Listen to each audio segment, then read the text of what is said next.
नरगिस दोस्तों, नरगिस पहले कुछ इस तरह से दिखाई देती थी, अब कुछ इस तरह से दिखाई देती हैं और इनकी एज 44 साल है। कृति दोस्तों, कृति पहले कुछ इस तरह से दिखाई देती थी, अब कुछ इस तरह से दिखाई देती हैं और इनकी एज 33 साल है। दिशा पठानी दोस्तों, दिशा पठानी पहले कुछ इस तरह से दिखाई देती थी, अब कुछ इस तरह से दिखाई देती हैं और इनकी एज 31 साल है। अदा शर्मा दोस्तों, अदा शर्मा पहले कुछ इस तरह से दिखाई देती थी, अब कुछ इस तरह से दिखाई देती हैं और इनकी एज 31 साल है।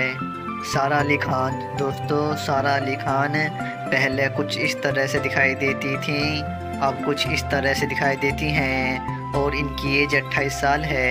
नोरा फतेही दोस्तों, नोरा फतेही पहले कुछ इस तरह से दिखाई देती थी, अब कुछ इस तरह से दिखाई देती हैं और इनकी एज 32 साल है। निधि अग्रवाल दोस्तों, निधि अग्रवाल पहले कुछ इस तरह से दिखाई देती थी, अब कुछ इस तरह से दिखाई देती हैं और इनकी एज 30 साल है।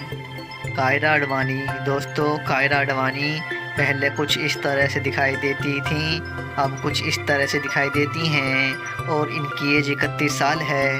काजल अग्रवाल दोस्तों, काजल अग्रवाल पहले कुछ इस तरह से दिखाई देती थी, अब कुछ इस तरह से दिखाई देती हैं और इनकी एज 38 साल है। श्रुति हसन दोस्तों, श्रुति हसन पहले कुछ इस तरह से दिखाई देती थी, अब कुछ इस तरह से दिखाई देती हैं और इनकी एज 38 साल है। नसरत दोस्तों, नसरत पहले कुछ इस तरह से दिखाई देती थी, अब कुछ इस तरह से दिखाई देती हैं और इनकी एज 38 साल है। कायनात अरोड़ा दोस्तों, कायनात अरोड़ा पहले कुछ इस तरह से दिखाई देती थी, अब कुछ इस तरह से दिखाई देती हैं और इनकी एज 37 साल है।